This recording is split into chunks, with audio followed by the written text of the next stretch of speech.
It's a staple food that many of us eat every day, but is it safe? A recent study found arsenic in most rice products. KMIR-6's Courtney Garish breaks down those results and what it means for you and your children.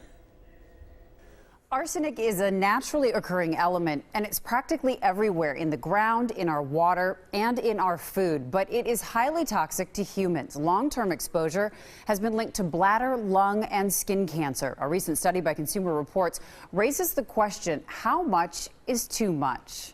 You want this? Shalini Bhatt is a first-time mom. I can't even explain it. I mean, what I feel for her is it's unexplainable amount of love. But that love comes with a lot of worry. Not knowing a lot of stuff, so I have to read up on it online. And many times, whatever you find online can be scary. What scares Shalini these days is the transition to solid food for her 6-month-old. I'm pretty particular about what I feed her. She's read the recent news reports about arsenic in rice. She hasn't changed her own diet, but for Leela, it's a different story.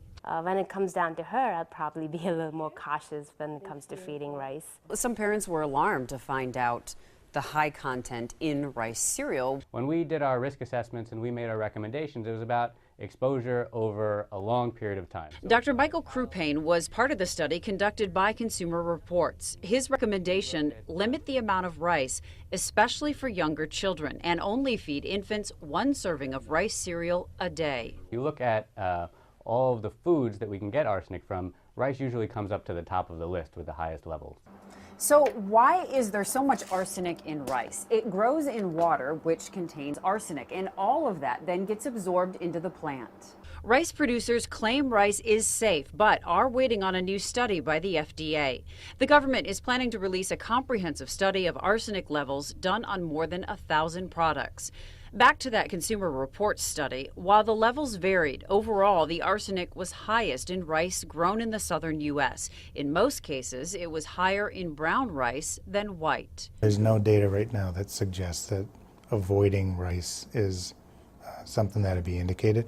Dr. David Gumman is the medical director of the Poison Control Center of Wisconsin. He claims everything is toxic. Too much water or even oxygen can kill you. So the amount that you're exposed to determines whether or not you'll potentially get sick from it or get cancer from it.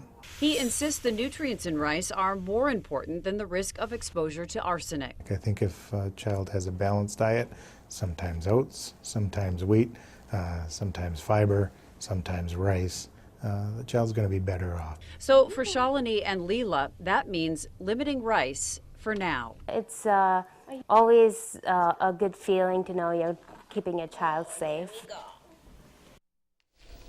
That was Courtney Garish reporting. The FDA study is expected to be released soon.